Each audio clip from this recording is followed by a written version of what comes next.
Hi everyone, welcome to another video, the third and final one this week, which means that I am all caught up, having had a couple of weeks off and sneaking away to Friends Fest at this weekend, which I'm really excited about, and hopefully we'll be able to take some pictures and show you guys and put some stuff together for sitcom. So today what I'm going to do is have a look at the similarities and differences between the trailers. Now again, this is not something that you necessarily need to know for your GCSE. But it is something that's really useful to practice. Obviously for Component 1 Section A, the longest question on that paper and also of the GCSE as a whole is that big 25 mark question where you have to compare one product to another. So doing something like this for similar trailers, for similar adverts, for similar film posters or whatever it is that you're studying is going to really help you with those comparative skills. So although it might seem like a cop-out video, and I'm really hoping this is going to be a short one to make up for that Man with the Golden Gun trailer, actually it's developing a really useful skill that you're going to need for your exams. Before we get started, I do have a shout out to another one of my students. So big shout out to Maya. Thank you so much for following the channel and trying to subscribe even though the school email system won't let you.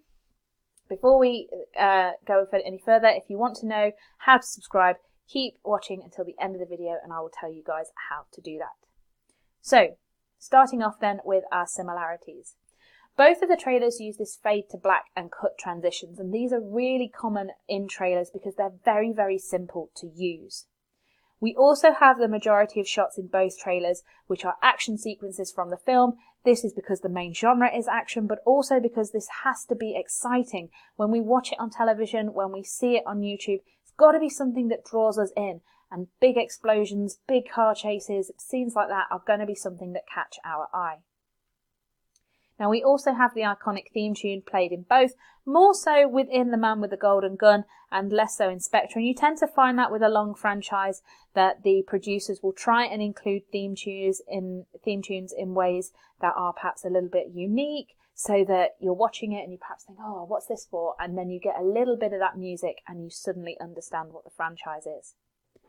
Both trailers have been edited to make use of puns, so by cutting together different clips, we get to make new humorous lines and we get to make things more funny. And again, making people laugh is going to make them happy, and if we make them happy, then we've got more chance of them coming to our production. We also have this increase in the music, the non-diegetic music, which increases this tension and drama and suspense. And we know that if that music builds up, almost subconsciously, we realise that something big is going to happen. And we also have production companies shown in both. Now moving on to our differences, The Man with the Golden Gun is much, much longer than Spectre, and this is obviously an indication not only of the time that it was set in, but also the fact that today we have different kinds of trailers, as you've seen in the film marketing video, which perform different functions, whereas back sort of when trailers were really new, or when a trailer wasn't really the main way of drawing an audience into a film, we made them longer and we gave away more of the narrative to really entice people into coming into that film.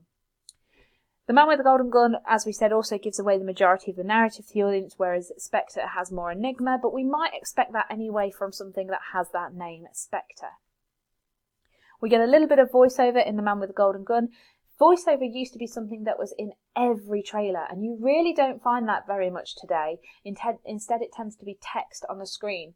And personally, I feel like we've lost something by not having that voiceover anymore. But it is something that was a recognisable convention for a long, long time for trailers.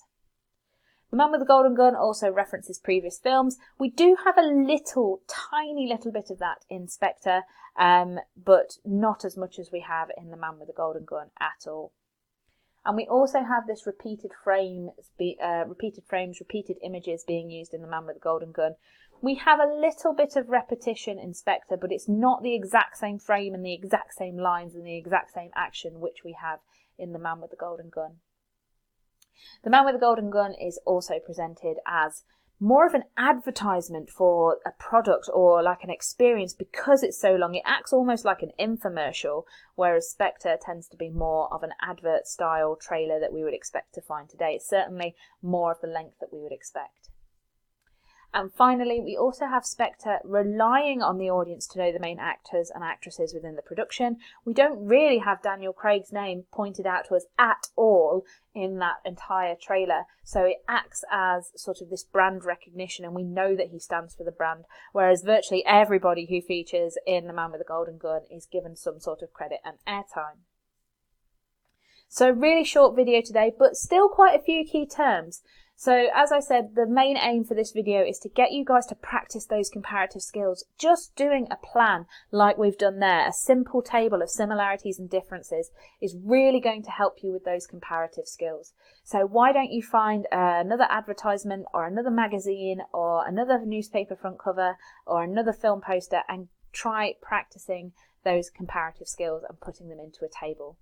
Also see if you can put in some of the key terms that you've learned over media.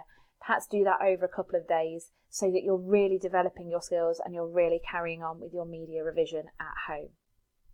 If you haven't already and you want a shout out at the beginning of the video, please subscribe, hit the button down below. If you hit the little bell icon next to it, then you will get an instant notification every time I post a new video. We are heading towards Christmas, so it might be that the videos die off.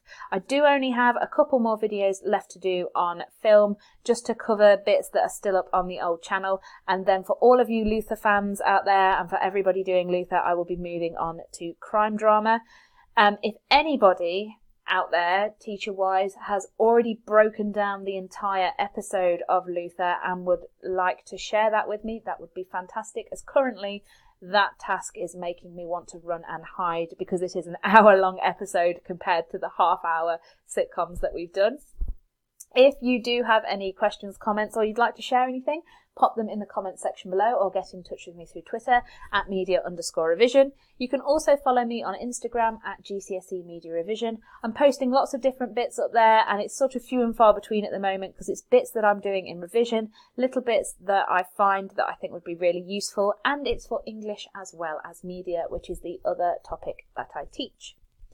And hopefully I will see you guys next week for the next video where I should be back on track.